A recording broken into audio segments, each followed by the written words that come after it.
ಶ್ರೀ ಗಣಪತಿ ಶಾರದಾ ಗುರುಭ್ಯೋ ನಮಃ. ಶ್ರೋತೃಗಳಿಗೆ ಶ್ರೀ ರಾಮಕೃಷ್ಣಾಶ್ರಮದ ಸೋಮನಾಥಾನಂದರ ವ್ಯಾಖ್ಯಾನ ಸಹಿತ ಭಗವದ್ಗೀತೆಯಲ್ಲಿ ಮೋಕ್ಷ ಸನ್ಯಾಸ ಯೋಗ ಎಂಬ ಅಷ್ಟಾದಶೋಧ್ಯಾಯಕ್ಕೆ ಸ್ವಾಗತ. ಶ್ಲೋಕ 1-17. ಅಥ ಅಷ್ಟಾದಶೋಧ್ಯಾಯಃ ಮೋಕ್ಷ ಸನ್ಯಾಸ ಯೋಗಃ. ಅರ್ಜುನ ಶ್ರೀಕೃಷ್ಣನನ್ನು ಕೇಳುತ್ತಾನೆ. ಅರ್ಜುನ ಉವಾಚ ಸನ್ಯಾಸಸ್ಯ ಮಹಾಬಾಹೋ ತತ್ವಮಿಚ್ಛಾಮಿ ವೇದಿತುಂ ತ್ಯಾಗಸ್ಯ ಚ ಹೃಷೀಕೇಶ ಪೃಥಕ್ ಕೇಶಿನಿಷೂದನ. ಹೃಷಿಕೇಶ, ಸನ್ಯಾಸ ಮತ್ತು ತ್ಯಾಗದ ತತ್ವವನ್ನು ಬೇರೆ ಬೇರೆಯಾಗಿ ತಿಳಿದುಕೊಳ್ಳಲು ಬಯಸುತ್ತೇನೆ. ಈ ಅಧ್ಯಾಯದಲ್ಲಿ ಗೀತೆಯಲ್ಲಿ ಇದುವರೆಗೆ ಹೇಳಿದ ಭಾವನೆಗಳನ್ನು ಉಪಸಂಹಾರ ಮಾಡುತ್ತಾನೆ. ಆದ ಕಾರಣ ಇದುವರೆಗೆ ಬಂದ ಭಾವನೆಗಳೆಲ್ಲ ಪುನಃ ಬಂದು ಹೋಗುವವು. ಅರ್ಜುನನ ಮನಸ್ಸಿನಲ್ಲಿ ಪುನಃ ಸನ್ಯಾಸ ಮತ್ತು ತ್ಯಾಗದ ವಿಷಯದಲ್ಲಿ ಸಂದೇಹ ತಲೆದೋರುವುದು. ಅದಕ್ಕಾಗಿ ಪ್ರಶ್ನೆ ಮಾಡುತ್ತಾನೆ. ಇಲ್ಲಿ ಸನ್ಯಾಸ ಎಂದರೆ ಕೆಲಸ ಬಿಟ್ಟು ಸುಮ್ಮನಿರುವುದು, ತ್ಯಾಗ ಎಂದರೆ ಕೆಲಸ ಮಾಡಬೇಕು ಮತ್ತು ಅದರ ಫಲಗಳಿಗೆ ಆಸಕ್ತನಾಗಬಾರದು. ಈಗಲೂ ಸಾಧ್ಯವಾದರೆ ಯುದ್ಧದಿಂದ ತಪ್ಪಿಸಿಕೊಂಡು ಹೋಗಲು ಏನಾದರೂ ಸಾಧ್ಯವಿದೆಯೇ ಎಂದು ಚಿಂತಿಸಿ ಈ ಪ್ರಶ್ನೆಯನ್ನು ಕೇಳುತ್ತಾನೆ. ಈ ಪ್ರಶ್ನೆಯನ್ನು ಸನ್ಯಾಸ ಯೋಗ ಎಂಬ 5ನೆಯ ಅಧ್ಯಾಯದಲ್ಲಿ ಆಗಲೇ ಕೇಳಿರುವನು. ಕರ್ಮಸನ್ಯಾಸ ಮತ್ತು ಕರ್ಮಯೋಗ ಇವುಗಳೆರಡರಲ್ಲಿ ಯಾವುದು ಮೇಲು ಎಂದು ಕೇಳಿದಾಗ ಶ್ರೀಕೃಷ್ಣ ಎರಡೂ ಒಂದೇ ಗುರಿಯೆಡೆಗೆ ಒಯ್ಯುವವು.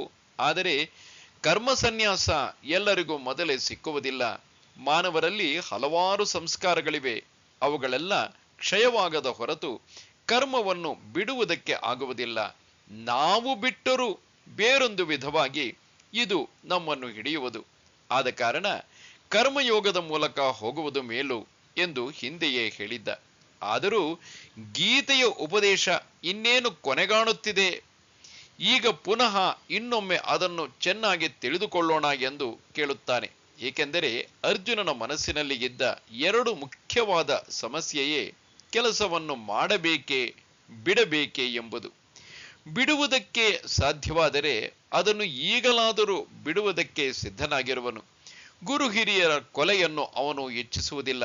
ಆದರೆ ಅರ್ಜುನ ಎಷ್ಟು ತಪ್ಪಿಸಿಕೊಳ್ಳುವುದಕ್ಕೆ ಯತ್ನಿಸಿದರೂ ಕೃಷ್ಣ ಅವನನ್ನು ಹಾಗೆಯೇ ಬಿಡುವಂತಿಲ್ಲ. ರಣನದಿಯಲ್ಲಿ ಸ್ನಾನವನ್ನು ಮಾಡಿಸಿಯೇ ಮಾಡಿಸುತ್ತಾನೆ. ಶ್ರೀಕೃಷ್ಣ ಹೇಳುತ್ತಾನೆ.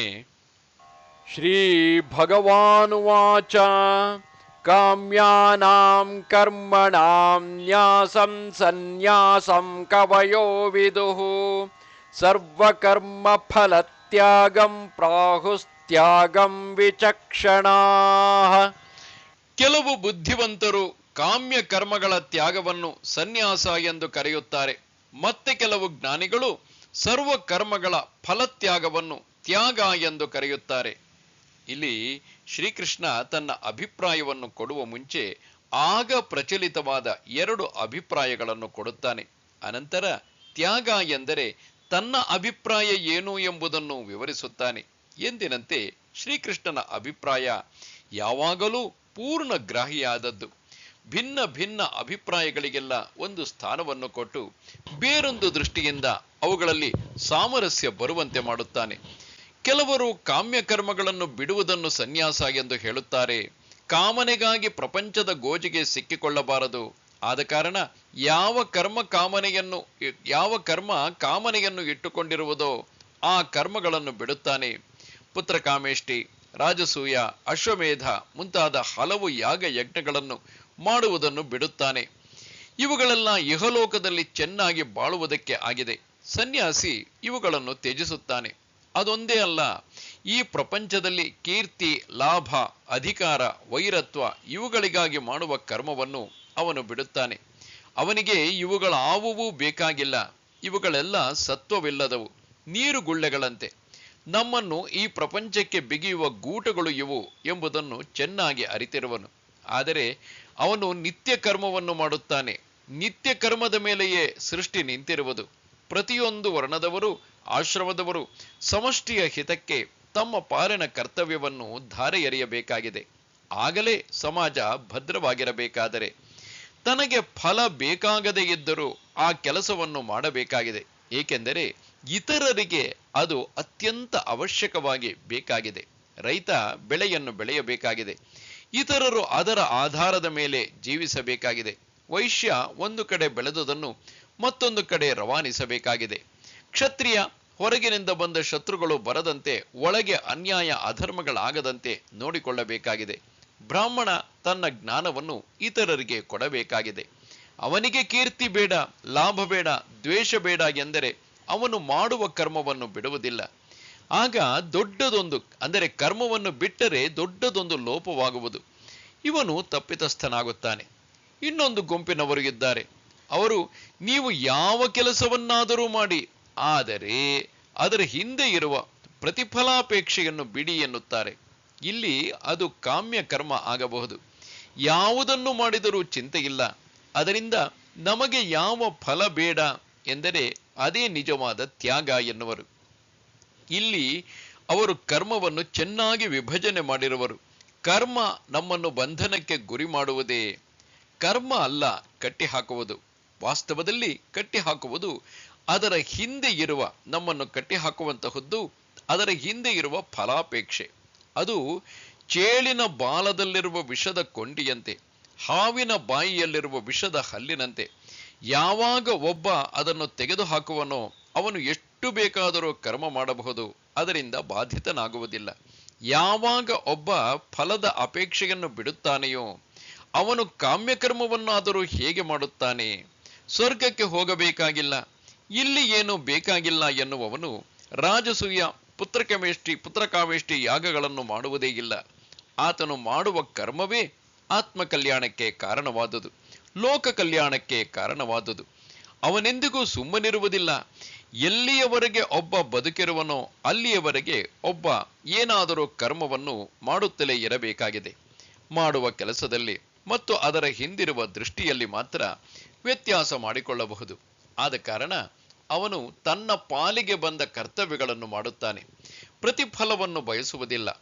ಒಬ್ಬ ಕಾಮ್ಯ ಕರ್ಮವನ್ನು ಬಿಡುತ್ತಾನೆ, ಇನ್ನೊಬ್ಬ ಫಲಾಪೇಕ್ಷೆಯನ್ನೆಲ್ಲ ಬಿಡುತ್ತಾನೆ. ಎರಡೂ ಕಡೆಯೂ ಬಿಡುವುದು ಸಾಮಾನ್ಯವಾಗಿರುವುದು.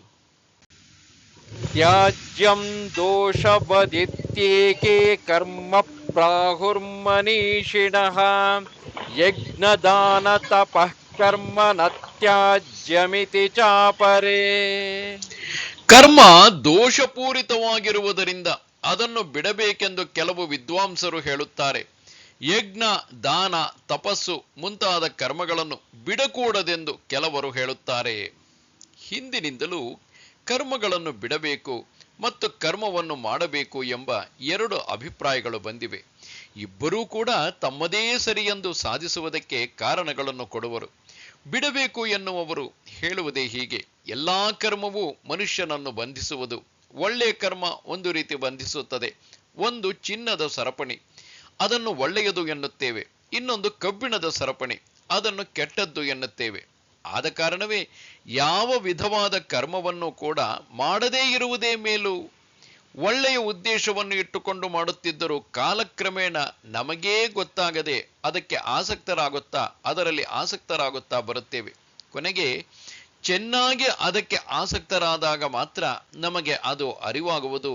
ಆಗ ಇನ್ನು ತಪ್ಪಿಸಿಕೊಳ್ಳುವುದಕ್ಕೆ ಆಗುವುದಿಲ್ಲ. ಕರ್ಮದ ಜಾರುಗುಪ್ಪೆಯ ಮೇಲೆ ಒಂದು ಸಾರಿ ಜಾರುವುದಕ್ಕೆ ಶುರುವಾದರೆ ಮಧ್ಯೆ ಎಲ್ಲಿಯೂ ನಿಲ್ಲುವುದಕ್ಕೆ ಆಗುವುದಿಲ್ಲ. ಆದ ಕಾರಣವೇ ಕರ್ಮದ ಗೋಜಿಗೆ ಹೋಗದೇ ಇರುವುದು ಮೇಲು ಎಂಬುದು ಇವರ ವಾದ. ಮತ್ತೊಬ್ಬರು ಹೂಡುವ ವಾದ ಇದು: ಒಬ್ಬ ತನಗೆ ಇಚ್ಛೆ ಬಂದರೆ ಕಾಮ್ಯ ಕರ್ಮಗಳನ್ನು ಬಿಡಬಹುದು.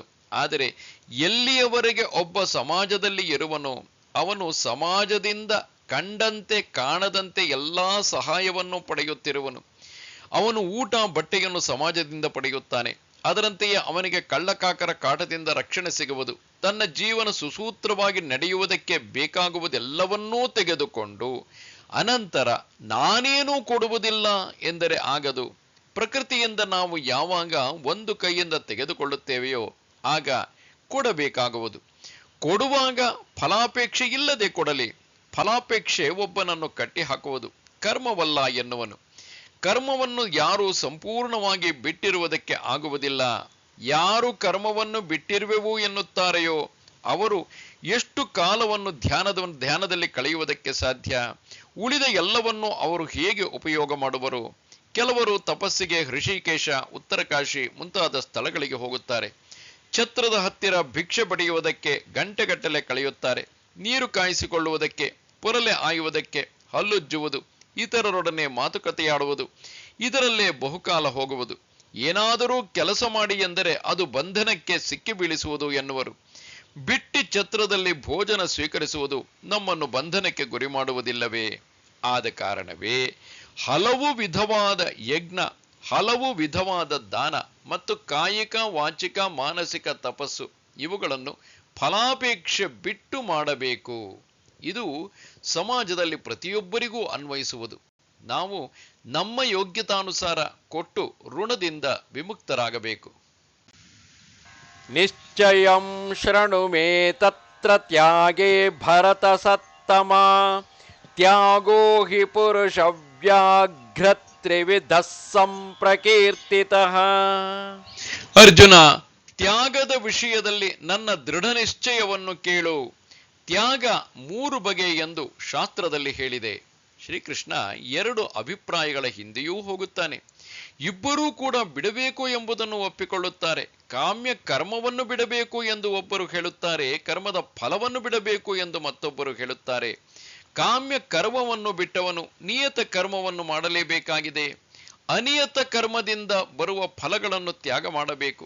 ಇಲ್ಲದೇ ಇದ್ದರೆ ಅದು ಅವನನ್ನು ಸಂಸಾರಕ್ಕೆ ಕಟ್ಟಿ ಹಾಕುವುದು.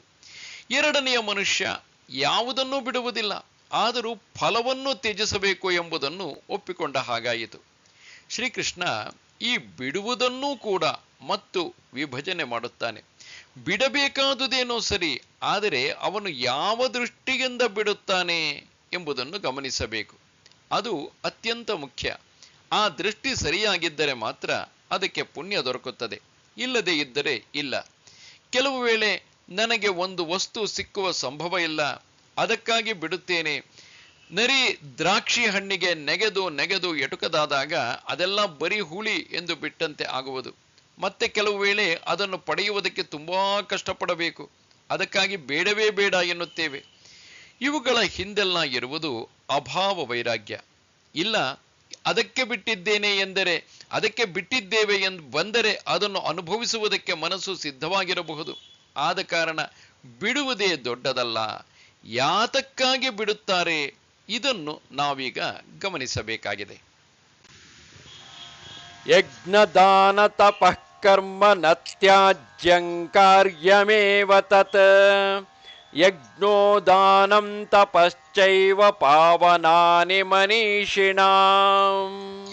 ಯಜ್ಞ, ದಾನ, ತಪಸ್ಸು ಎಂಬ ಕರ್ಮಗಳನ್ನು ಬಿಡಕೂಡದು, ಅದನ್ನು ಮಾಡಲೇಬೇಕು. ಯಜ್ಞ, ದಾನ ಮತ್ತು ತಪಸ್ಸು ವಿವೇಕಿಗಳನ್ನೂ ಕೂಡ ಪಾವನಗೊಳಿಸುವುದು. ಶ್ರೀಕೃಷ್ಣ ಇಲ್ಲಿ ತನ್ನ ಅಭಿಪ್ರಾಯವನ್ನು ಕೊಡುತ್ತಾನೆ. ಯಾರು ಸಮಾಜದಲ್ಲಿ ಅದಕ್ಕೆ ಒಂದು ಅಂಗವಾಗಿರುವರೋ ಅವರೆಲ್ಲ ಆ ಕಾರ್ಯಗಳನ್ನು ಮಾಡಬೇಕು. ನಾವೆಲ್ಲ ಒಂದು ಕಡೆಯಿಂದ ತೆಗೆದುಕೊಳ್ಳುತ್ತೇವೆ, ಮತ್ತೊಂದು ಕಡೆಯಿಂದ ಕೊಡಬೇಕಾಗಿದೆ. ಕೊಟ್ಟು ತೆಗೆದುಕೊಳ್ಳುವ ನಿಯಮದ ಮೇಲೆ ಬ್ರಹ್ಮಾಂಡ ಪಿಂಡಾಂಡಗಳೆಲ್ಲ ನಿಂತಿರುವುದು. ಯಾವಾಗ ಬರೀ ತೆಗೆದುಕೊಳ್ಳುತ್ತಾನೋ, ಕೊಡುವುದಿಲ್ಲವೋ ಅವನು ಪಾಪಿಯಾಗುತ್ತಾನೆ, ಸಮಾಜ ಘಾತುಕನಾಗುತ್ತಾನೆ. ಸಾಗರ ನದಿಗಳಿಂದ ಹಗಲೂ ರಾತ್ರಿ ನೀರನ್ನು ತೆಗೆದುಕೊಳ್ಳುವುದು, ಪುನಃ ಮಳೆಯಂತೆ ಕಳುಹಿಸುವುದು. ಬರೀ ತೆಗೆದುಕೊಳ್ಳುತ್ತಲೇ ಇದ್ದರೆ, ಕೊಡದೇ ಇದ್ದರೆ ಸಾಗರ ಉಕ್ಕಿ ಹರಿದು ಭೂಮಿಯನ್ನೆಲ್ಲ ಆವರಿಸುವುದು. ಸರ್ಕಾರ ಒಂದು ಕಡೆಯಿಂದ ಸುಂಕ, ಕಂದಾಯ ಮೊದಲಾದವುಗಳಿಂದ ಹಣವನ್ನು ಸಂಗ್ರಹಿಸಿ ಮತ್ತೊಂದು ಕಡೆ ಅದನ್ನು ದೇಶದ ಎಲ್ಲರಿಗೂ ಎಲ್ಲ ಸೌಕರ್ಯಗಳನ್ನು ಒದಗಿಸುವುದಕ್ಕೂ ಖರ್ಚು ಮಾಡುತ್ತದೆ. ನಮ್ಮ ದೇಹದಲ್ಲೇ ಹೃದಯ ಎಲ್ಲಾ ಕಡೆಯಿಂದ ಬರುವ ರಕ್ತವನ್ನು ಒತ್ತಿ ದೇಹದ ಎಲ್ಲಾ ಕಡೆಗೆ ಪುನಃ ಹೋಗುವಂತೆ ಮಾಡುತ್ತಿದೆ. ನಮ್ಮ ದೇಹದಲ್ಲೇ ಪ್ರತಿಯೊಂದು ಅಂಗಾಂಗವು ಸಮಷ್ಟಿಗೆ ದುಡಿಯುತ್ತಿದೆ. ಒಟ್ಟು ದೇಹವಾದರೂ ಪ್ರತಿಯೊಂದು ಅಂಗಾಂಗವನ್ನು ಗಮನಿಸುವುದು. ಯಾವುದು ಒಟ್ಟನ್ನು ಗಮನಿಸುವುದಿಲ್ಲವೋ, ತನಗೆ ತಾನೇ ಬಾಳುವುದೋ ಅದು ದೇಹಕ್ಕೆ ಮೃತ್ಯು ತರುವುದು. ಕ್ಯಾನ್ಸರ್ ಸೆಲ್ಲುಗಳು ದೇಹದಿಂದ ಪೋಷಕ ದ್ರವ್ಯಗಳನ್ನೆಲ್ಲ ಹೀರಿ ತಾನು ಬೆಳೆದು ವೃದ್ಧಿಯಾಗುವುದೇ ಹೊರತು ದೇಹವನ್ನು ಗಮನಿಸುವುದಿಲ್ಲ. ಅದಕ್ಕೆ ಆ ದೇಹಕ್ಕೆ ಮೃತ್ಯು ಸಂಭವಿಸುವುದು. ಹಾಗೆಯೇ ಯಾರು ಕೇವಲ ತೆಗೆದುಕೊಳ್ಳುವ ಕಡೆ ಮಾತ್ರ ಗಮನ ಕೊಟ್ಟು ಕೊಡುವ ಸಮಯ ಬಂದಾಗ ಅದೆಲ್ಲ ನಮ್ಮನ್ನು ಬಂಧಿಸುವುದು ಎಂದರೆ ಅದು ಆಗುವುದಿಲ್ಲ. ಕೊಡುವುದಕ್ಕೆ ಇಚ್ಛೆ ಇಲ್ಲದವನು ತೆಗೆದುಕೊಳ್ಳಲೂ ಕೂಡದು. ಆದ ಕಾರಣವೇ ಶ್ರೀಕೃಷ್ಣ ಯಜ್ಞ, ದಾನ, ತಪಸ್ಸು ಇವುಗಳನ್ನು ಎಲ್ಲರೂ ಮಾಡಬೇಕು, ಯಾರು ಬಿಡಕೂಡದು ಎನ್ನುವನು. ದೇವತೆಗಳಿಗೆ ನಾವು ಯಜ್ಞ ಮಾಡಬೇಕು, ಅವರನ್ನು ಪ್ರಾರ್ಥಿಸಬೇಕು. ಅವರಿಂದ ನಮಗೆ ಮಳೆ ಬೆಳೆ ಎಲ್ಲ ಆಗುತ್ತಿದೆ, ಅವರ ಸಾಲದಲ್ಲಿದ್ದೇವೆ, ಅದನ್ನು ಅವರಿಗೆ ಮಾಡುವ ಯಜ್ಞದಿಂದ ತೀರಿಸಬೇಕು. ನಾವು ನಮ್ಮ ಸಮಾಜದಲ್ಲಿ ಇರುವ ಇತರರಿಗೆ ನಮಗೆ ಸಾಧ್ಯವಾದುದನ್ನು ದಾನ ಮಾಡಬೇಕು. ಎಲ್ಲರಿಗೂ ಏನನ್ನಾದರೂ ಕೊಡಲು ಸಾಧ್ಯ. ಒಬ್ಬ ಹಣ ಕೊಡಬಹುದು, ಇನ್ನೊಬ್ಬ ವಿದ್ಯೆ ಕೊಡಬಹುದು, ಬಟ್ಟೆ ಕೊಡಬಹುದು, ಔಷಧಿ ಕೊಡಬಹುದು, ಅನ್ನ ಕೊಡಬಹುದು, ಶ್ರಮವನ್ನು ದಾನ ಮಾಡಬಹುದು. ಕೊಡುವಾಗ ಇದು ಭಗವದರ್ಪಿತವಾಗಲಿ ಎಂದು ಕೊಡಬಹುದು.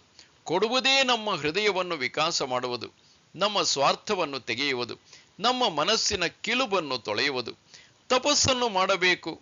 ಇದನ್ನು ಮಾಡುವುದಕ್ಕೆ ಮನುಷ್ಯನೊಬ್ಬನಿಗೇ ಸಾಧ್ಯ. ಮನಸ್ಸನ್ನು ಕೇಂದ್ರೀಕರಿಸಿ ತಿಳಿದುಕೊಳ್ಳಬೇಕೆಂಬ ಬಾಹ್ಯ ವಸ್ತುವಿನ ಕಡೆ ಬೀರಿದರೆ ಎಲ್ಲ ಭೌತಿಕ ಜ್ಞಾನಗಳು ನಮಗೆ ಬರುವವು. ಹಿಂದಿನ ವಿಜ್ಞಾನಿ ಇಂತಹ ತಪಸ್ಸನ್ನು ಮಾಡುತ್ತಿರುವನು. ಅದರಿಂದಲೇ ಪ್ರಕೃತಿಯ ಅಂತರಾಳದಲ್ಲಿ ಹುದುಗಿರುವ ಹಲವಾರು ಸೂಕ್ಷ್ಮ ನಿಯಮಗಳನ್ನು ಕಂಡುಹಿಡಿದು ಅದ್ಭುತವಾದ ವಸ್ತುಗಳನ್ನು ತಯಾರಿಸುತ್ತಿರುವನು. ಯಾವಾಗ ತಪಸ್ಸನ್ನು ಅಂತರ್ಮುಖ ಮಾಡುವೆವೋ ಆಗ ಮಾನವನಿಗೆ ಅತೀಂದ್ರಿಯ ಶಕ್ತಿಯ ಪರಿಚಯವಾಗುವುದು. ನಮಗೆ ನಮ್ಮ ನೈಜ ಸ್ಥಿತಿ ಅರಿವಾಗುವುದು. ಆಗ ಪರಮಾತ್ಮನನ್ನು ಅರಿತುಕೊಳ್ಳುತ್ತೇವೆ, ಮುಕ್ತಿಯನ್ನು ಪಡೆಯುತ್ತೇವೆ, ಸಚ್ಚಿದಾನಂದ ಸುಖಕ್ಕೆ ನಾವು ಭಾಗಿಗಳಾಗುತ್ತೇವೆ. ಇವು ಮೂರು ಬಯಕೆಗಳನ್ನು ಪಾವನಗೊಳಿಸುವವು, ನಮ್ಮ ಮನಸ್ಸಿನ ಕೊಳೆಯನ್ನು ತೊಳೆಯುವವು. ಜೀವನದಲ್ಲಿ ಚಿತ್ತಶುದ್ಧಿ ಅತ್ಯಂತ ಅವಶ್ಯಕ. ನಾವು ಯಾವಾಗ ಫಲಾಪೇಕ್ಷೆಯನ್ನು ಬಿಟ್ಟು ಕರ್ಮವನ್ನು ಮಾಡುತ್ತೇವೆಯೋ ಆಗ ಅದು ನಮ್ಮನ್ನು ಅತ್ಯಂತ ಉತ್ತಮ ಸ್ಥಿತಿಗೆ ತೆಗೆದುಕೊಂಡು ಹೋಗುವುದು. ಏತಾನ್ಯಪಿ ತು ಕರ್ಮಾಣಿ ಸಂಗಂ ತ್ಯಕ್ತ್ವಾ ಫಲಾನಿ ಚ ಕರ್ತವ್ಯಾನೀತಿ ಮೇ ಪಾರ್ಥ ನಿಶ್ಚಿತಂ ಮತಮುತ್ತಮಂ. ಪಾರ್ಥ, ಆಸಕ್ತಿಯನ್ನು ಮತ್ತು ಫಲವನ್ನು ಬಿಟ್ಟು ಇವು ಕರ್ತವ್ಯ ಎಂದು ಈ ಕರ್ಮಗಳನ್ನು ಮಾಡಬೇಕು. ಇದು ನನ್ನ ನಿಶ್ಚಿತವಾದ ಮತ್ತು ಉತ್ತಮವಾದ ಅಭಿಪ್ರಾಯ. ಶ್ರೀಕೃಷ್ಣ ಇಲ್ಲಿ ತನ್ನ ಅಭಿಪ್ರಾಯಗಳನ್ನು ಕೊಡುತ್ತಾನೆ. ಇದು ಶ್ರೇಷ್ಠವಾದ ಅಭಿಪ್ರಾಯ. ಕರ್ಮವನ್ನು ಮಾಡಲೇಬೇಕು, ಬಿಡುವುದಕ್ಕೆ ಆಗುವುದಿಲ್ಲ. ಅದನ್ನು ಬಿಡುವುದು ಮಾತ್ರವಲ್ಲ, ಅದನ್ನು ಸರಿಯಾದ ರೀತಿಯಲ್ಲಿ ಮಾಡಬೇಕು. ಆ ರೀತಿಯ ಆಸಕ್ತಿಯನ್ನು ಬಿಡಬೇಕು. ಆ ಕೆಲಸ ನಿಯತ ಕರ್ಮವಾಗಿರಬಹುದು, ಯಜ್ಞ, ದಾನ, ತಪಸ್ಸು ಮುಂತಾದ ಪವಿತ್ರ ಕರ್ಮಗಳೇ ಆಗಿರಬಹುದು. ಅದನ್ನೂ ಕೂಡ ನಾನು ಮಾಡುತ್ತಿರುವೆನು ಎಂಬ ಅಹಂಕಾರ ಮತ್ತು ಮಮಕಾರ ಇರಕೂಡದು. ಅದರ ಹಿಂದೆ ಫಲಾಪೇಕ್ಷೆ ಇರಕೂಡದು. ಯಾವಾಗ ನಾವು ಅದರ ಫಲಕ್ಕೆ ಕೈಯೊಡ್ಡುತ್ತೇವೆಯೋ ಆಗ ನಾವು ಬದ್ಧರಾಗುತ್ತೇವೆ, ವ್ಯಥೆಗೀಡಾಗುತ್ತೇವೆ. ಫಲಾಪೇಕ್ಷೆಯೇ ಕರ್ಮದಲ್ಲಿರುವ ವಿಷ. ನಾವು ಮೊದಲು ಅದನ್ನು ತ್ಯಜಿಸಿ ಕರ್ಮ ಮಾಡಿದರೆ ಅದು ನಮ್ಮನ್ನು ಉದ್ಧರಿಸುವ ಶಕ್ತಿಯಾಗುವುದು. ಸಂಸಾರದಲ್ಲಿ ಈಜುವುದಕ್ಕೆ ಸೋರೆ ಬುರುಡೆಯ ಆಶ್ರಯವಾದಂತಾಗುವುದು. ಯಾವಾಗ ಫಲಾಪೇಕ್ಷೆ ಇರುವುದೋ ಆಗ ದೊಡ್ಡದೊಂದು ಕಲ್ಲು ಚಪ್ಪಡಿಯಂತೆ ನಮ್ಮನ್ನು ನೀರಿನಲ್ಲಿ ಅದು ಮುಳುಗಿಸಿ ಬಿಡುವುದು. ನಿಯತಸ್ಯ ತು ಸನ್ಯಾಸಃ ಕರ್ಮಣೋ ನೋಪಪದ್ಯತೆ ಮೋಹಾತ್ತಸ್ಯ ಪರಿತ್ಯಾಗಃ ತಾಮಸಃ ಪರಿಕೀರ್ತಿತಃ. ನಿಯತ ಕರ್ಮವನ್ನು ಬಿಡುವುದು ಯುಕ್ತವಲ್ಲ.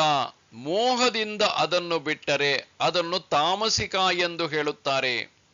ನಿಯತ ಕರ್ಮವನ್ನು ಮಾಡಲೇಬೇಕು ಎನ್ನುವನು ಶ್ರೀಕೃಷ್ಣ. ಅವನ ಗುರಿಯೇ ಧರ್ಮ ರಕ್ಷಣೆ. ಮತ್ತು ಹಾಗೆ ರಕ್ಷಿಸುವಾಗ ಯಾರು ಅದಕ್ಕೆ ವಿರೋಧವಾದರೂ ಅವರನ್ನು ಅಡಗಿಸಬೇಕು.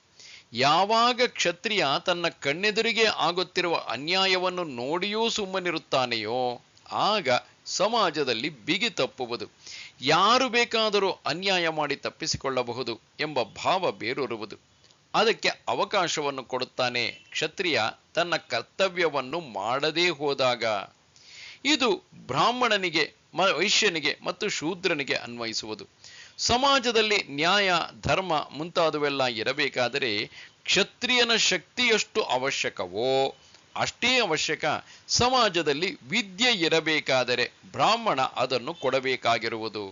ಶೂದ್ರ ತನ್ನ ದುಡಿಮೆಗಿಂದ ಆಹಾರ ಸಾಮಾನುಗಳನ್ನು ಸೃಷ್ಟಿಸುತ್ತಾನೆ. ಸಮಾಜಕ್ಕೆ ಇದು ಅತ್ಯವಶ್ಯಕ. ಹಾಗೆಯೇ ಒಂದು ಕಡೆ ತಯಾರಾದುದನ್ನು ಇತರ ಎಲ್ಲ ಕಡೆಗೂ ಹಂಚುವ ವೈಶ್ಯನ ಕೆಲಸ ಅಷ್ಟೇ ಮುಖ್ಯ. ಇವೆಲ್ಲ ಆಯಾ ವರ್ಣದವರು ಮಾಡಲೇಬೇಕಾದ ಕರ್ಮಗಳು. ಇವುಗಳನ್ನು ಎಂದಿಗೂ ಬಿಡುವುದಕ್ಕೆ ಆಗುವುದಿಲ್ಲ. ಮೋಹದಿಂದ ಅದನ್ನು ಬಿಟ್ಟರೆ ಅದು ತಾಮಸಿಕ. ಅಜ್ಞಾನದಿಂದ ಮನುಷ್ಯ ತಾನು ಬಿಟ್ಟರೆ ಏನು ಪರಿಣಾಮವಾಗುವುದು ಸಮಾಜದ ಮೇಲೆ ಎಂಬುದನ್ನು ಕುರಿತು ಯೋಚಿಸುವುದೇ ಇಲ್ಲ. ತಾನು ಕೆಲಸ ಮಾಡುವುದನ್ನು ಬಿಟ್ಟರೆ ತನಗೆ ಮಾತ್ರ ನಷ್ಟ ಎಂದು ಅವನು ಭಾವಿಸುತ್ತಾನೆ. ಆದರೆ ಇದು ಅವನಿಗೆ ಮಾತ್ರ ನಷ್ಟವಲ್ಲ, ಇತರರಿಗೂ ಕಷ್ಟವನ್ನು ಕೊಡುವುದು. ಒಬ್ಬ ರೈತ ತಾನು ಮಾಡುವ ಕೆಲಸವನ್ನು ಬಿಟ್ಟರೆ ತನಗೆ ಬೆಳೆಯಿಲ್ಲ ನಿಜ, ಆದರೆ ಆ ಬೆಳೆಯನ್ನು ತಿನ್ನುತ್ತಿದ್ದ ಇತರರಿಗೂ ಅದು ಇಲ್ಲದೆ ಹೋಗುವುದಲ್ಲವೇ? ದುಃಖಮಿತ್ಯೇವ ಯತ್ಕರ್ಮ ಕಾಯ ಕ್ಲೇಶ ಭಯಾತ್ಯಜೇತ್ ಸಕೃತ್ವಾ ರಾಜಸಂ ತ್ಯಾಗಂ ನೈವ ತ್ಯಾಗ ಫಲಂ ಲಭೇತ್. ಶರೀರಕ್ಕೆ ಕಷ್ಟ ಎಂಬ ಭಯದಿಂದ, ದುಃಖದಾಯಕ ಎಂಬ ತಿಳುವಳಿಕೆಯಿಂದ ಮಾಡಿದ ಕರ್ಮ ತ್ಯಾಗ ರಾಜಸಿಕ ತ್ಯಾಗ. ಅದರಿಂದ ಅವನಿಗೆ ತ್ಯಾಗದ ಫಲ ಲಭಿಸುವುದಿಲ್ಲ. ಕಷ್ಟ ಎಂದು ಬಿಡುವುದು ರಾಜಸಿಕ. ಒಬ್ಬನಿಗೆ ಅದರಿಂದ ಬರುವ ಫಲದ ಮೇಲೆ ಇಚ್ಛೆಯಿಲ್ಲ ಎಂದಲ್ಲ, ಅದನ್ನು ಪಡೆಯಬೇಕಾದರೆ ಬಹುಶಃ ಕಷ್ಟಪಡಬೇಕು. IAS ಪರೀಕ್ಷೆಗೆ ಕುಳಿತುಕೊಂಡು ಪಾಸು ಮಾಡುವುದು ಕಷ್ಟ. ಅದಕ್ಕಾಗಿ ಎಷ್ಟೊಂದು ಓದಬೇಕು ಮತ್ತು ಅಲ್ಲಿ ಎಷ್ಟೊಂದು ಸ್ಪರ್ಧೆ ಇದೆ. ಯಾರಿಗೆ ಗೊತ್ತು ಅದರಲ್ಲಿ ತೇರ್ಗಡೆಯಾಗುತ್ತೇನೆಯೋ ಇಲ್ಲವೋ ಎಂದು. ಅದಕ್ಕಾಗಿ ನನಗೆ ಅದರ ಮೇಲೆ ಇಚ್ಛೆಯಿಲ್ಲ ಎಂದರೆ ಅದು ರಾಜಸಿಕ. ಒಂದು ರುಚಿಕರವಾದ ಅಡಿಗೆಯನ್ನು ಮಾಡಿಕೊಂಡು ಊಟ ಮಾಡಬೇಕಾದರೆ ತುಂಬಾ ಕಷ್ಟಪಡಬೇಕು. ಆ ಕಷ್ಟಪಡುವುದಾದರೂ ಏತಕ್ಕೆ ಎಂದು ಬಿಡುವವನು, ಆತನಿಗೇನೂ ಆ ವಸ್ತುಗಳ ಮೇಲೆ ಆಸೆ ಇಲ್ಲದೇ ಇಲ್ಲ, ಆದರೆ ಅದಕ್ಕೆ ಕಷ್ಟಪಡಬೇಕು. ಯಾರಾದರೂ ನಾವು ಕಷ್ಟಪಡದೆ ಅದನ್ನು ಕೊಟ್ಟರೆ ಅನುಭವಿಸಲು ಸಿದ್ಧ. ಆದರೆ ಕಷ್ಟಪಡಬೇಕಾಗಿ ಬಂದಾಗ ನಮಗೆ ವೈರಾಗ್ಯ ಬರುವುದು ಮತ್ತು ಅದರಿಂದ ದುಃಖವಾಗುವುದು. ಕೆಲವು ವೇಳೆ ನಾವು ನಮ್ಮ ಕೆಲಸವನ್ನು ಮಾಡುವಾಗ ಇತರರನ್ನು ನೋಯಿಸಬೇಕಾಗುವುದು, ಅವರೊಡನೆ ನಿಷ್ಠುರವನ್ನು ಕಟ್ಟಿಕೊಳ್ಳಬೇಕಾಗುವುದು. ಈ ತಾಪತ್ರೆಯವೆಲ್ಲ ಏತಕ್ಕೆ? ಆ ಕೆಲಸವನ್ನು ಮಾಡುವುದೇ ಬೇಡ ಎಂದು ಬಿಟ್ಟು ಬಿಡುವೆವು. ಇಲ್ಲಿ ಅರ್ಜುನನಲ್ಲಿಯೂ ಇದೇ ದೋಷ ಇದೆ. ಯುದ್ಧ ಮಾಡುವುದರಿಂದ ಗುರು ಹಿರಿಯರನ್ನೆಲ್ಲ ಕೊಲ್ಲಬೇಕಾಗುವುದು, ಅದರಿಂದ ದುಃಖ ಪ್ರಾಪ್ತವಾಗುವುದು. ಅದಕ್ಕಾಗಿ ಯುದ್ಧವನ್ನು ಮಾಡದೇ ಇದ್ದರೆ ಇವುಗಳಾವುವು ಬರುವುದಿಲ್ಲ ಎಂದು ಭಾವಿಸುವನು. ಅದು ರಾಜಸಿಕ ತ್ಯಾಗ. ಕಾರ್ಯಮಿತ್ಯೇವ ಯತ್ಕರ್ಮ ನಿಯತಂ ಕ್ರಿಯತೆ ಅರ್ಜುನ ಸಂಗಂ ತ್ಯಕ್ತ್ವಾ ಫಲಂಚೈವ ಸತ್ಯಾಗಃ ಸಾತ್ವಿಕೋ ಮತಃ. ಅರ್ಜುನ, ಇದು ಮಾಡಲೇಬೇಕಾದುದು ಎಂದು ಅರಿತು ಆ ನಿಯತ ಕರ್ಮವನ್ನು ಸಂಘ ಮತ್ತು ಫಲಗಳನ್ನು ತ್ಯಜಿಸಿ ಮಾಡಿದರೆ ಅದು ಸಾತ್ವಿಕ ತ್ಯಾಗ. ಶ್ರೀಕೃಷ್ಣ ಇಲ್ಲಿ ತ್ಯಾಗ ಎನ್ನುವುದಕ್ಕೆ ಬೇರೆ ಅರ್ಥವನ್ನು ಕೊಡುವನು. ಕರ್ಮವನ್ನು ಬಿಡುವುದಲ್ಲ ತ್ಯಾಗ, ನಿಯತ ಕರ್ಮ ಮಾಡಲೇಬೇಕಾಗಿದೆ. ಅದನ್ನು ಬಿಡುವುದಕ್ಕೆ ನಮಗೆ ಅಧಿಕಾರವಿಲ್ಲ. ಬಿಡುವುದು ಒಂದು ಮಹಾಪಾಪ. ಇದರಿಂದ ಆಗುವ ನಷ್ಟ ನನಗೆ ಮಾತ್ರವಲ್ಲ, ಸಮಾಜ ನನ್ನ ದುಡಿತದ ಮೇಲೆ ನಿಂತಿದೆ. ನನಗೆ ಬೇಡದೇ ಇದ್ದರೂ ಆ ಕೆಲಸ ನಾವು ಮಾಡಬೇಕಾಗಿದೆ. ಅರ್ಜುನ, ನನಗೆ ಜಯ ಬೇಕಾಗಿಲ್ಲ ಎಂದು ಹೇಳಿದರೂ ಯುದ್ಧವನ್ನು ಮಾಡಬೇಕಾಗಿದೆ. ಏಕೆಂದರೆ ಬಿಡುವುದು ಮಹಾಪಾಪ. ಇದು ಅಧರ್ಮಕ್ಕೆ ಪ್ರೋತ್ಸಾಹ ಕೊಟ್ಟಂತೆ. ನಿಯತ ಕರ್ಮ ಎಂದರೆ ಪ್ರತಿಯೊಂದು ವ್ಯಕ್ತಿಯಿಂದಲೂ ಸಮಾಜ ಯಾವ ಕರ್ತವ್ಯವನ್ನು ನಿರೀಕ್ಷಿಸುವುದೋ ಅದು. ಎಲ್ಲರೂ ಮಾಡುವುದನ್ನು ಮಾಡಿದರೆ ಒಟ್ಟು ಸಮಾಜಕ್ಕೆ ಶಕ್ತಿ ಬರುವುದು. ಹಾಗಾದರೆ ನಮಗೆ ಏನನ್ನು ಬಿಡುವುದಕ್ಕೆ ಅಧಿಕಾರವಿದೆ ಎಂದರೆ ಆ ಕರ್ಮದಿಂದ ಬರುವ ಫಲಕ್ಕೆ ನಾವು ಕೈಯೊಡ್ಡದೇ ಇರಬಹುದು. ಬೇಕಾದರೆ ಇನ್ನು ಯಾರಾದರೂ ಅದನ್ನು ಅನುಭವಿಸಲಿ ಎಂದು ಬಿಡಬಹುದು. ನಾನು ತಿನ್ನದೇ ಇರಬಹುದು. ಬೆಳೆಸುವುದು ನನ್ನ ಕರ್ತವ್ಯ. ಅನಂತರ ನನಗೆ ಬೇಡದಿದ್ದರೆ ಅದನ್ನು ಮತ್ತಾರಾದರೂ ತೆಗೆದುಕೊಂಡು ಅನುಭವಿಸಲಿ, ಬಾಧಕವಿಲ್ಲ. ಫಲವನ್ನು ಬಿಡುವುದಕ್ಕೆ ಮಾತ್ರ ನಮಗೆ ಅಧಿಕಾರ. ಮಾಡುವ ಕೆಲಸವನ್ನು ಬಿಡುವುದಕ್ಕೆ ಅಧಿಕಾರವಿಲ್ಲ. ಸಂಘವನ್ನು ಬಿಟ್ಟು ಮಾಡಬೇಕು. ಅದೇ ಕರ್ಮಯೋಗದ ರಹಸ್ಯ. ಇದು ನನ್ನದು, ನಾನು ಮಾಡುತ್ತಿರುವೆ ಎಂದು ಭಾವಿಸಬಾರದು. ಇದನ್ನು ಬಿಡುವುದಕ್ಕೆ ಆಗುವುದಿಲ್ಲ. ಆದ ಕಾರಣ ನಾನು ಮಾಡುತ್ತೇನೆ, ನಾನು ಮಾಡಲೇಬೇಕಾಗಿರುವುದರಿಂದ ಮಾಡುತ್ತೇನೆ, ಈ ದೃಷ್ಟಿ ಅವನದಾಗಿರಬೇಕು. ಇಲ್ಲಿ ಅವನು ಬಿಡುವುದು ಸಂಘವನ್ನು, ಈ ಕರ್ಮದಿಂದ ಬರುವ ಫಲವನ್ನು. ನಿಜವಾದ ತ್ಯಾಗ ಎಂದರೆ ಇದೇ ಶ್ರೀಕೃಷ್ಣನ ದೃಷ್ಟಿಯಲ್ಲಿ. ನ ದ್ವೇಷ್ಟ್ಯ ಕುಶಲಂ ಕರ್ಮ ಕುಶಲೇನಾನುಷಜ್ಯತೆ ತ್ಯಾಗೀ ಸತ್ವಸಮಾವಿಷ್ಟ ಮೇಧಾವಿ ಛಿನ್ನ ಸಂಶಯ. ಮೇಧಾವಿಯು ಸಂಶಯರಹಿತನೂ ಆದ ಸಾತ್ವಿಕ ತ್ಯಾಗಿ ಅಹಿತ ಕರ್ಮವನ್ನು ದ್ವೇಷಿಸುವುದಿಲ್ಲ, ಹಿತವಾದ ಕರ್ಮದಲ್ಲಿ ಆಸಕ್ತನೂ ಆಗುವುದಿಲ್ಲ. ಮೇಧಾವಿಯ ಬುದ್ಧಿ ಹರಿತವಾಗಿರುವುದು. ತನ್ನ ಸುತ್ತಲೂ ಎಂತಹ ಮನೋಹರವಾದ ನಾಮರೂಪಗಳಿದ್ದರೂ ಅದರ ಹಿಂದೆ ಹೋಗಿ ವಸ್ತುವಿನ ಯಥಾರ್ಥ ನೀತಿಯನ್ನು ತಿಳಿದುಕೊಳ್ಳಬಹುದು. ಯಾವುದು ಸತ್ಯ, ಯಾವುದು ಅಸತ್ಯ, ಯಾವುದು ಸರಿ, ಯಾವುದು ತಪ್ಪು ಎಂಬುದನ್ನು ಕ್ಷಣಾರ್ಧದಲ್ಲಿ ತಿಳಿದುಕೊಳ್ಳಬಹುದು. ಅವನು ಸಂಶಯರಹಿತ, ಇನ್ನೂ ಅನುಮಾನದಲ್ಲಿ ತೊಳಲುತ್ತಿಲ್ಲ ಅವನ ಬುದ್ಧಿ. ಅವನು ಅನುಮಾನದ ಮೋಡಗಳಿಂದ ಮೇಲೆದ್ದಿರುವನು. ಎಲ್ಲಿಯವರೆಗೆ ಒಬ್ಬನಿಗೆ ಅನುಭವ ಆಗಿಲ್ಲವೋ ಅಲ್ಲಿಯವರೆಗೆ ಅವನು ಎಷ್ಟೋ ಬುದ್ಧಿವಂತನಾಗಿ ಒಂದು ಸರಿ ಎಂದು ತಿಳಿದುಕೊಂಡಿದ್ದರೂ ಸಂದೇಹದಿಂದ ಪಾರಾಗಲಾರ. ಅನುಭವ ಒಂದೇ ಸಂದೇಹಕ್ಕೆ ಮದ್ದು. ಸಾತ್ವಿಕ ತ್ಯಾಗಿಯಲ್ಲಿ ನಾವು ಇದನ್ನು ನೋಡುತ್ತೇವೆ. ಅವನಿಗೆ ವಿಷಯ ವಸ್ತುಗಳು ಇಂದ್ರಿಯಕ್ಕೆ ಎಷ್ಟು ಸತ್ಯವೋ ಅದಕ್ಕಿಂತ ಹೆಚ್ಚು ಅತೀಂದ್ರಿಯವಾದ ಆಧ್ಯಾತ್ಮಿಕ ಅನುಭವ ಸತ್ಯ. ಅವನು ಅಹಿತ ಕರ್ಮವನ್ನು ದ್ವೇಷಿಸುವುದಿಲ್ಲ. ನಮ್ಮ ಗೌರವ ಕುಶಲ ಕರ್ಮವೇ ಅಕುಶಲ ಕರ್ಮವೇ ಇದರ ಮೇಲೆ ನಿಂತಿಲ್ಲ. ಯಾವ ದೃಷ್ಟಿಯಿಂದ ಮಾಡುತ್ತೇವೆಯೋ ಅದರ ಮೇಲೆ ನಿಂತಿದೆ. ಹಲವಾರು ಅಕುಶಲ ಕರ್ಮಗಳು ನಮ್ಮ ಜೀವನಕ್ಕೆ ಅತ್ಯವಶ್ಯಕ. ಅದು ಒಬ್ಬನ ಪಾಲಿಗೆ ಬಂದರೆ ಅದಕ್ಕಾಗಿ ಗೊಣಗಾಡುವುದಿಲ್ಲ. ಯಾರಾದರೂ ಇದನ್ನು ಮಾಡಬೇಕಾಗಿದೆ, ಇದು ನನ್ನ ಪಾಲಿಗೆ ಬಂದಿದೆ, ಇದನ್ನು ಮಾಡುತ್ತೇನೆ ಎನ್ನುವನು ಅವನು. ಮಹಾಭಾರತದಲ್ಲಿ ಬರುವ ವ್ಯಾಧ ಮಾಂಸವನ್ನು ಬಿಕರಿ ಮಾಡುತ್ತಿದ್ದ, ಆದರೂ ಅವನು ಪರಮ ಜ್ಞಾನಿಯಾಗಿದ್ದ. ನಮ್ಮ ದೇಶದಲ್ಲಿ ಹಲವು ಭಕ್ತರು ಜ್ಞಾನಿಗಳು ಅಹಿತವಾದ ಕರ್ಮವನ್ನು ಮಾಡುತ್ತಿದ್ದರು. ಕಬೀರ ನೇಯ್ಗೆಯವನು, ಗೋರ ಕುಂಬಾರರವನು. ಹಾಗೆಯೇ ಹಲವರು ಜೀವನದ ಹಲವು ಕಾರ್ಯಕ್ಷೇತ್ರಗಳಿಂದ ಬರುವರು. ಒಂದು ಊರಿನಲ್ಲಿ ಪೊಲೀಸಿನವರು ಇರುವರು. ಊರನ್ನೆಲ್ಲ ಚೊಕ್ಕಟವಾಗಿ ಇಟ್ಟಿರುವ ಜಾಡಮಾಲಿಗಳು ಇರುವರು. ಶಸ್ತ್ರಚಿಕಿತ್ಸಕ ರೋಗಿಗೆ ನೋವು ಕೊಡಬೇಕು, ಅವನ ಕೀವು ರಕ್ತ ಇವುಗಳನ್ನೆಲ್ಲ ಮುಟ್ಟಬೇಕು. ನ್ಯಾಯಾಧಿಪತಿ ಒಬ್ಬ ಕಳ್ಳನಿಗೆ ಸೆರೆಮನೆಯ ಶಿಕ್ಷೆಯನ್ನು ಕೊಡಬೇಕಾಗಿದೆ, ಕೊಲೆ ಮಾಡಿದವನನ್ನು ಗಲ್ಲಿಗೆ ಹಾಕಬೇಕಾಗಿದೆ. ಇವುಗಳೆಲ್ಲ ಅಹಿತ ಕರ್ಮಗಳು. ಆದರೆ ಸಾತ್ವಿಕ ತ್ಯಾಗಿ ತನ್ನ ಪಾಲಿಗೆ ಬರುವ ಯಾವ ಅಹಿತ ಕರ್ಮವೇ ಆಗಲಿ ಗೊಣಗಾಡದೆ ಇದೂ ಕೂಡ ಭಗವಂತನಿಗೆ ಮಾಡುವ ಸೇವೆ ಎಂದು ಮಾಡುವನು. ನಮಗೆ ಹಿತವಾದ ಪ್ರಿಯವಾದ ಕರ್ಮ ಬಂದಾಗ ಅನೇಕರು ಕುಣಿದಾಡುವರು. ಏಕೆಂದರೆ ನಮಗೆ ಅದನ್ನು ಮಾಡುವುದಕ್ಕೆ ಇಚ್ಛೆ ಮತ್ತು ಯಾರಿಂದಲೂ ನಿಷ್ಠುರವನ್ನು ಕಟ್ಟಿಕೊಳ್ಳಬೇಕಾಗಿಲ್ಲ. ಎಲ್ಲರ ಹತ್ತಿರವೂ ಚೆನ್ನಾಗಿ ಮಾತನಾಡಿಕೊಂಡು ಇರುವರು. ಹಿತವಾದ ಕರ್ಮವನ್ನು ಯಾರು ಬೇಕಾದರೂ ಮಾಡುವರು. ಆದರೆ ಅದಕ್ಕೆ ಅಂಟಿಕೊಳ್ಳುವರು, ಅದರಿಂದ ಬರುವ ಫಲಕ್ಕೆ ಕೈಯೊಡ್ಡುವರು. ಅದನ್ನು ಬಿಡು ಎಂದರೆ ಬಂತು ಪ್ರಾಣ ಸಂಕಟ ಅವರಿಗೆ. ಆದರೆ ಸಾತ್ವಿಕ ತ್ಯಾಗಿ ಹಿತವಾದ ಕರ್ಮವನ್ನು ಮಾಡುತ್ತಿದ್ದರೂ ಅದಕ್ಕೆ ಆಸಕ್ತನಾಗಿರುವುದಿಲ್ಲ. ನಹಿ ದೇಹ ಭೃತಾ ಶಕ್ಯಂ ತ್ಯಕ್ತುಂ ಕರ್ಮಾಣ್ಯಶೇಷತಃ ಯಸ್ತು ಕರ್ಮ ಫಲತ್ಯಾಗಿ ಸತ್ಯಾಗೀತ್ಯಭಿಧೀಯತೆ. ದೇಹಧಾರಿಗೆ ಕರ್ಮವನ್ನು ಸಂಪೂರ್ಣ ಬಿಡಲು ಸಾಧ್ಯವಿಲ್ಲ. ಆದರೆ ಕರ್ಮ ಫಲವನ್ನು ತ್ಯಾಗ ಮಾಡಿದವನು ತ್ಯಾಗಿ ಎನಿಸಿಕೊಳ್ಳುತ್ತಾನೆ. ಎಲ್ಲಿಯವರೆಗೆ ನಾವೊಂದು ದೇಹಕ್ಕೆ ಅಂಟಿಕೊಂಡಿರುವೆವೋ ಅಲ್ಲಿಯವರೆಗೆ ನಾವು ಉಸಿರಾಡಬೇಕು, ನಿದ್ರೆ ಮಾಡಬೇಕು, ತಿನ್ನಬೇಕು, ಓಡಾಡಬೇಕು. ಈ ಕ್ರಿಯೆಗಳನ್ನು ಬಿಡುವುದಕ್ಕೆ ಆಗುವುದಿಲ್ಲ, ಮಾಡಲೇಬೇಕು. ನಾವು ಸುಮ್ಮನೆ ತಿಂದುಕೊಂಡು ಇರುವುದಕ್ಕೆ ಆಗುವುದಿಲ್ಲ. ನಾವು ತಿನ್ನುವುದನ್ನು ಸಂಪಾದನೆ ಮಾಡಬೇಕು. ಎಲ್ಲಿಯವರೆಗೆ ದೇಹ ಭಾವ ನಮ್ಮಲ್ಲಿರುವುದೋ ಅಲ್ಲಿಯವರೆಗೆ ನಾವು ಕರ್ಮವನ್ನು ಮಾಡಲೇಬೇಕಾಗಿದೆ. ಪೂರ್ಣರಾಗುವುದಕ್ಕೆ ಮುಂಚೆ ಕರ್ಮವನ್ನು ಬಿಟ್ಟರೆ ನಾವು ತಿಳಿಯದೆ ಮತ್ತಾವುದೋ ಕರ್ಮಕ್ಕೆ ಒಳಗಾಗಿ ಮಾಡುತ್ತಿರುವೆವು. ಆದರೆ ಅದು ಕರ್ಮ ಎಂದು ಕೂಡ ನಮಗೆ ಗೊತ್ತಾಗುವುದಿಲ್ಲ. ಫಲಾಪೇಕ್ಷೆ ಇಲ್ಲದೆ ನಮ್ಮ ಪಾಲಿಗೆ ಬಂದ ಕರ್ಮವನ್ನು ಮಾಡುತ್ತಾ ಹೋಗೋಣ.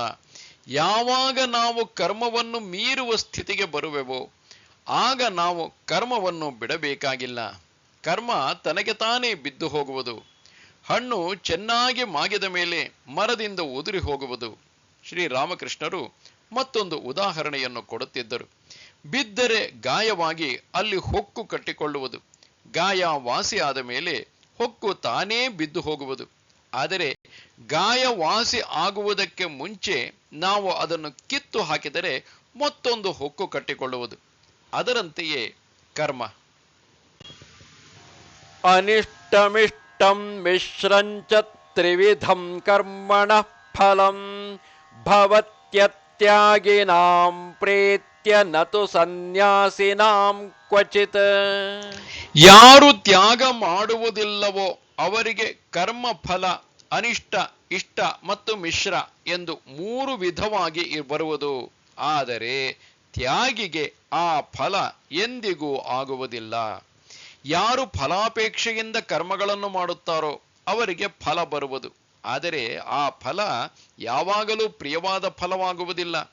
ಮೊದಲನೆಯದೇ, ಕೆಟ್ಟ ಕೆಲಸಗಳನ್ನು ಮಾಡಿದ್ದರೆ ನಾವು ಕಾಲವಾದ ಮೇಲೆ ಪ್ರಾಣಿಗಳ ಜನ್ಮದಲ್ಲಿ ಹುಟ್ಟಬಹುದು.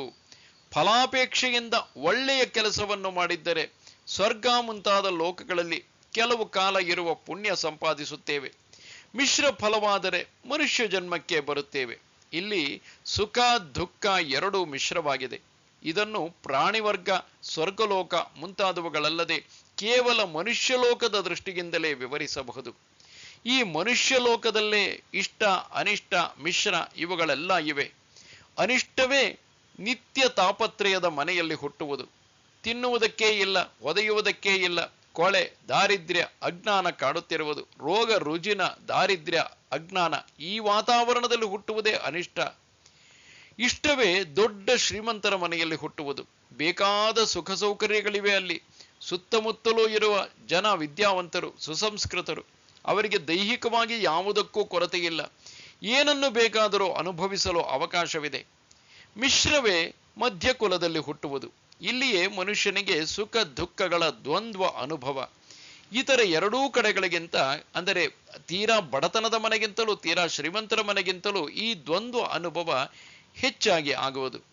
ಜೀವಿ ವಿಕಾಸಕ್ಕೆ ಇದು ಸರಿಯಾದ ವಾತಾವರಣ. ಇಲ್ಲಿ ಅಷ್ಟೊಂದು ಐಶ್ವರ್ಯವೂ ಇಲ್ಲ, ಕಡು ಬಡತನವೂ ಇಲ್ಲ. ಒಬ್ಬ ವಿಚಾರ ಮಾಡುವುದಕ್ಕೆ, ಪ್ರಪಂಚವನ್ನು ತಿಳಿದುಕೊಳ್ಳುವುದಕ್ಕೆ ಇದು ತುಂಬಾ ಸಹಾಯ ಮಾಡುವುದು. ತುಂಬಾ ಶ್ರೀಮಂತನಾದರೆ ಇಂದ್ರಿಯ ಸುಖದಲ್ಲಿ ಮುಳುಗಿ ಹೋಗುತ್ತಾನೆ. ಜೀವನದ ಗಾಢ ವಿಷಯಗಳನ್ನು ಕುರಿತು ಚಿಂತಿಸಲು ಅವನಿಗೆ ಅವಕಾಶವೇ ಇರುವುದಿಲ್ಲ. ಒಂದು ಇಂದ್ರಿಯದ ತೃಪ್ತಿ ಆದ ಮೇಲೆ ಮತ್ತೊಂದು ಇಂದ್ರಿಯ ಹಾತೊರೆಯುವುದು. ಕಡು ಬಡತನದಲ್ಲಿಯಾದರೋ ದಿನ ಬೆಳಗಾದರೆ ಹೊಟ್ಟೆಯ ಪ್ರಶ್ನೆಯೇ ಅವನ ಕಾಲವನ್ನೆಲ್ಲ ಹೇರುವುದು. ಅವನಿಗೆ ಜೀವನದಲ್ಲಿ ಆಲೋಚಿಸುವುದಕ್ಕೂ ಸಮಯವೇ ಇರುವುದಿಲ್ಲ. ಆದರೆ ಯಾರು ತ್ಯಾಗಿಯಾಗಿರುವನೋ, ಕರ್ಮಗಳನ್ನು ಯಾವ ಪ್ರತಿಫಲಾಕಾಂಕ್ಷೆಯೂ ಇಲ್ಲದೆ ಮಾಡುತ್ತಿರುವನೋ ಅವನು ಜೀವನದಲ್ಲಿ ಬದುಕಿರುವಾಗಲೇ ಮುಕ್ತ. ಅವನು ಎಲ್ಲಿಗೂ ಹೋಗುವುದೂ ಇಲ್ಲ, ಬರುವುದೂ ಇಲ್ಲ. ಈ ದೇಹದಿಂದ ಹೋದ ಮೇಲೆ ಮಡಕೆಯನ್ನು ಒಡೆದರೆ ಹೇಗೆ ಅದರೊಳಗೆ ಇರುವ ಆಕಾಶ ಮಹಾಕಾಶದಲ್ಲಿ ಒಂದಾಗಿ ಹೋಗುವುದೋ ಹಾಗೆ ಒಂದಾಗುತ್ತಾನೆ ಭಗವಂತನೊಡನೆ. ಅವನನ್ನು ಇಷ್ಟ ಅನಿಷ್ಟ ಮಿಶ್ರದ ಯಾವ ಸರಪಣಿಯೂ ಕಟ್ಟಿ ಹಾಕಲಾರದು. ಪಂಚೈತಾನಿ ಮಹಾಬಾಹೋ ಕಾರಣಾನಿ ನಿಬೋಧ ಮೇ ಸಾಂಖ್ಯೇ ಕೃತಾಂತೆ ಪ್ರೋಕ್ತಾನಿ ಸಿದ್ಧಯೇ ಸರ್ವಕರ್ಮಣಾಂ. ಅರ್ಜುನ, ಕರ್ಮಗಳ ಸಿದ್ಧಿಗಾಗಿ ಈ 5 ಕಾರಣಗಳನ್ನು ಸಾಂಖ್ಯಶಾಸ್ತ್ರ ಹೇಳಿದೆ. ಅದನ್ನು ನನ್ನಿಂದ ತಿಳಿದುಕೋ.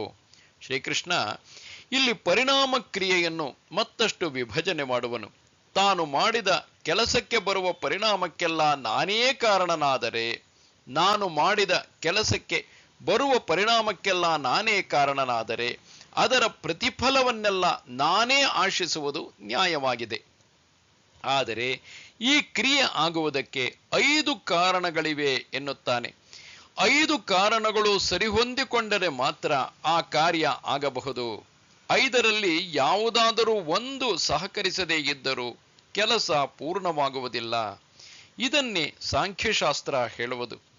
ಒಂದು ಫಲದ ಮೇಲೆ ನಮಗೆ ಇರುವ ಆಸೆ ಹೋಗಬೇಕಾದರೆ ಆ ಫಲ ಹೇಗಾಯಿತು, ಯಾರು ಯಾರು ಎಷ್ಟೆಷ್ಟು ದುಡಿದಿರುವರು ಅದಕ್ಕೆ ಎಂಬುದನ್ನು ತಿಳಿದುಕೊಳ್ಳಬೇಕು. ಅನಂತರ ಯಾರು ಯಾರು ಇದಕ್ಕೆ ಕಂಡಂತೆ ಕಾಣದಂತೆ ದುಡಿದಿರುವರೋ ಅವರಿಗೆಲ್ಲ ಅವರವರ ಪಾಲನ್ನು ಕೊಟ್ಟು ಉಳಿದುದನ್ನು ನಾನು ಅನುಭವಿಸಬೇಕು.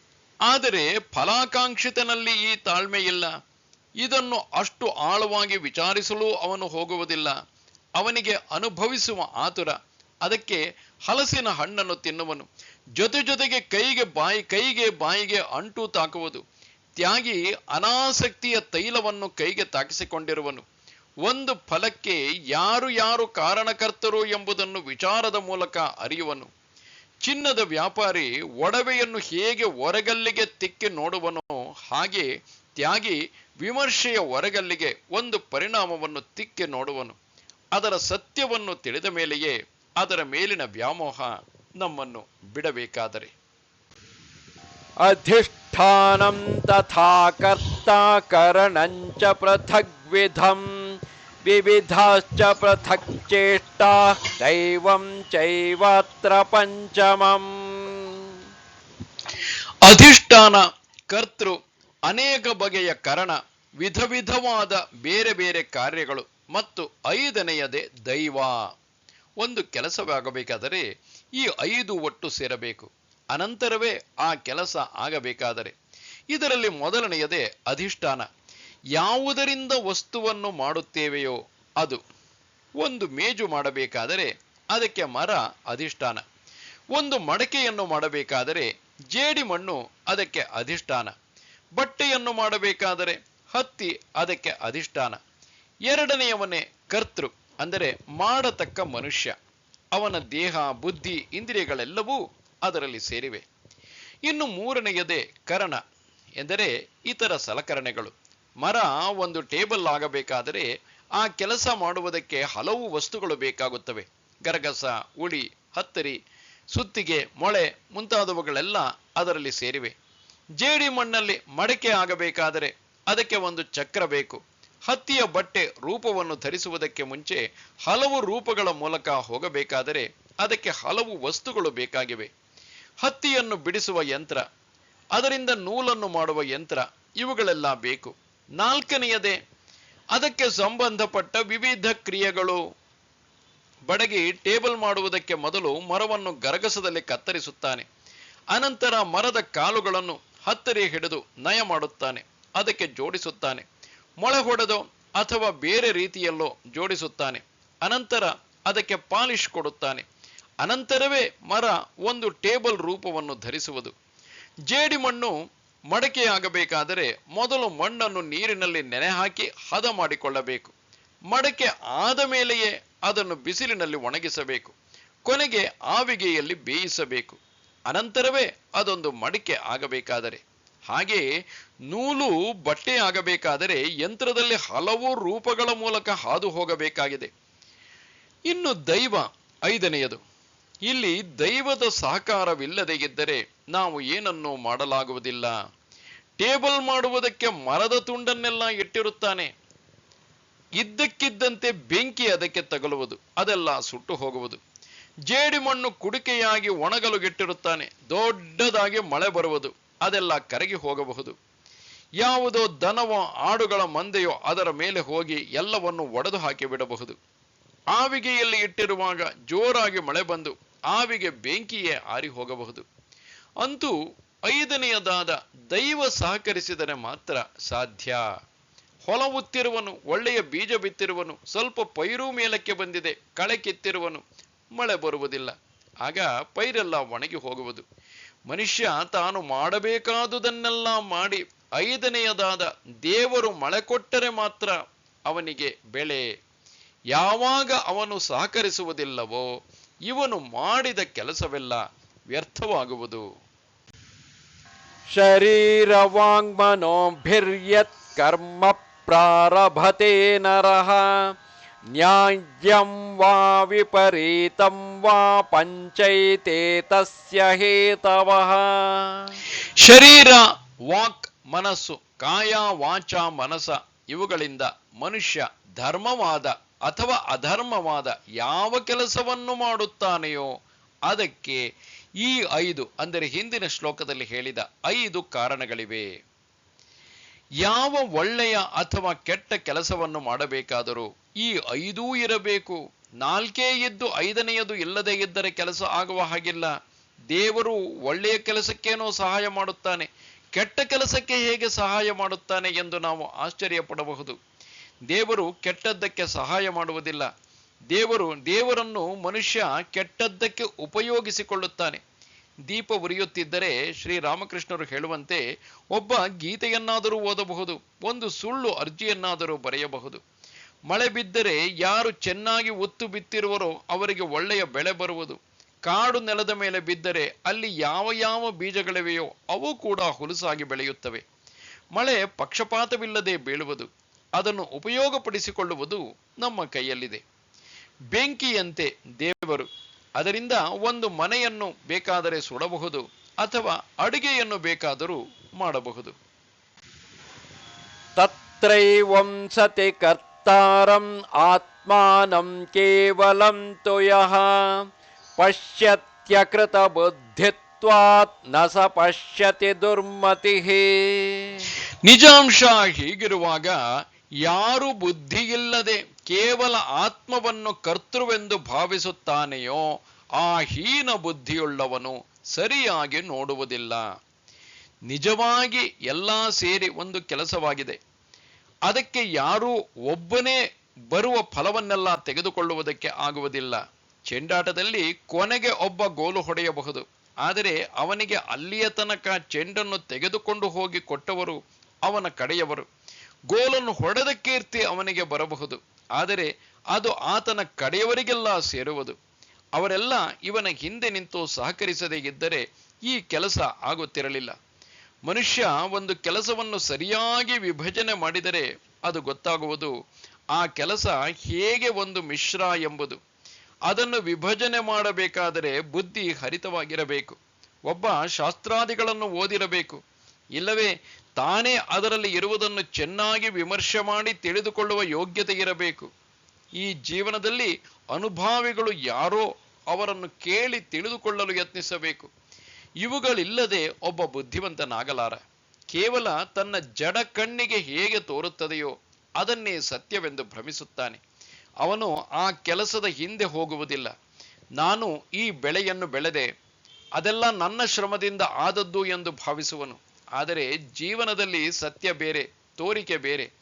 ನಾವು ಮಾಡುವ ಕೆಲಸವನ್ನೆಲ್ಲ ಮಾಡಿದರೂ ದೈವ ಸಹಾಯವಿಲ್ಲದೆ ಇದ್ದರೆ ಅದೆಲ್ಲ ನಿರರ್ಥಕವಾಗುವುದು. ಹೀನ ಬುದ್ಧಿಯುಳ್ಳವನು ಒಂದು ಘಟನೆಯನ್ನು ಸರಿಯಾಗಿ ನೋಡುವ ಸ್ಥಿತಿಯಲ್ಲಿ ಇಲ್ಲ. ಇತರರಿಗೆ ಹೋಗುವ ಕೀರ್ತಿಯನ್ನೆಲ್ಲ ತಾನೇ ಬಾಚಿಕೊಳ್ಳಲು ಯತ್ನಿಸುವನು. ಈ ಜೀವನದಲ್ಲಿ ಯಾವುದು ನಮಗೆ ಸೇರಿದೆಯೋ ಅದನ್ನು ತಿಂದು ಅರಗಿಸಿಕೊಳ್ಳುವುದೇ ಕಷ್ಟ.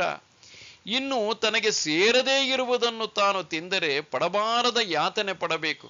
ಅದರಿಂದ ನನ್ನ ದೇಹಾರೋಗ್ಯ ಕೆಡುವುದು, ಬೇಕಾದಷ್ಟು ಔಷಧಿ ತೆಗೆದುಕೊಳ್ಳಬೇಕು, ದುಡ್ಡು ಖರ್ಚು ಮಾಡಬೇಕು, ನನಗೆ ಸಲ್ಲದ ಕೀರ್ತಿಯನ್ನು ತೆಗೆದುಕೊಳ್ಳುವುದು, ಹೀಗೆ ಅದಕ್ಕೆ ಬೇಕಾದಷ್ಟು ಕಷ್ಟ ನಷ್ಟಗಳನ್ನು ಪಡಬೇಕಾಗಿದೆ.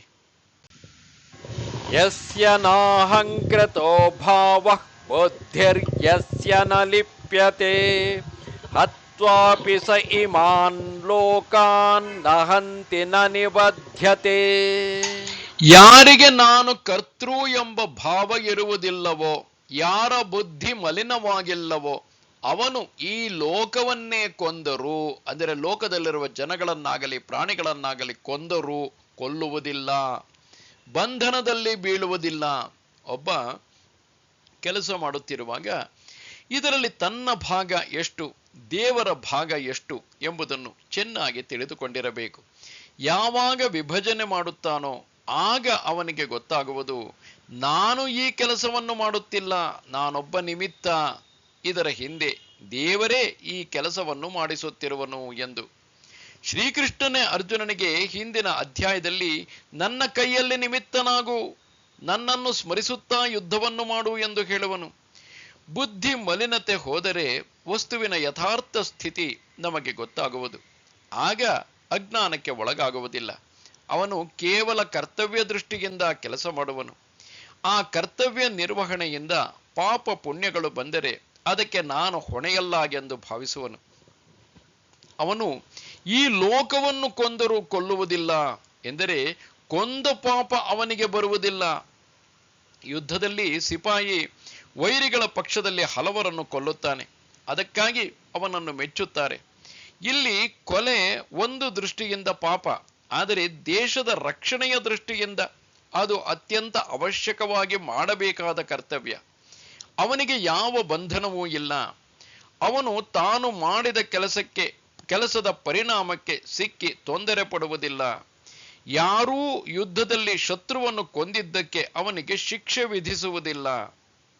ಅರ್ಜುನನ ಮನಸ್ಸಿನಲ್ಲಿ ಬಾಧಿಸುತ್ತಿದ್ದ ಒಂದು ಸಮಸ್ಯೆ ಯುದ್ಧದಲ್ಲಿ ಗುರು ಹಿರಿಯರನ್ನು ಕೊಲ್ಲಬೇಕಾಗುವುದಲ್ಲ, ಅದರ ಪಾಪ ನನಗೆ ಬರುವುದಲ್ಲ ಎಂಬುದು. ಅದಕ್ಕೆ ಉತ್ತರವಾಗಿಯೇ ಶ್ರೀಕೃಷ್ಣನು ಇದನ್ನು ಹೇಳುತ್ತಾನೆ. ಒಬ್ಬ ತಾನು ಫಲಾಪೇಕ್ಷೆಯನ್ನು ಬಿಟ್ಟು ಅನಾಸಕ್ತನಾಗಿ ನಿಂತರೆ ಅವನು ಯಾವ ಸ್ವಾರ್ಥ ಕಾರ್ಯವನ್ನೂ ಮಾಡುವುದಿಲ್ಲ, ಯಾವ ಕೆಟ್ಟ ಕೆಲಸವೂ ಅವನಿಂದ ಆಗುವುದಿಲ್ಲ.